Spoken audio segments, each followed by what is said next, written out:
我跟住落嚟咧就係 HKM 嗰個第四條啊。今日呢個係團體賽嚟嘅，咁佢就話咧佢有個二次方程叫2x 二次減6x 加呢個零。咁題目問你 alpha 六次加 beta 六次點樣計？咁首先啦，我哋要記一樣嘢就係咧嗱，alpha 六加 beta 六。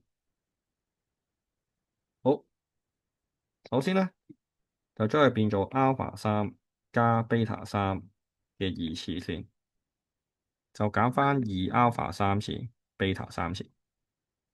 咁呢個係公式嚟噶嘛，係咪？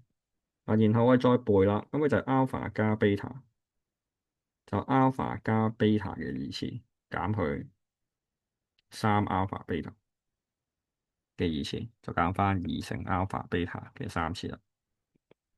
嗱，套入公式，咁即係三乘三嘅二次減1.5啦，呢個因為三除二啊快啲嘅，係咪？三除二1.5，生括佬再係生括佬嘅二次減二乘以0.5嘅三次。嗱，去到呢度咧就只係不算能力嘅啫，係咪？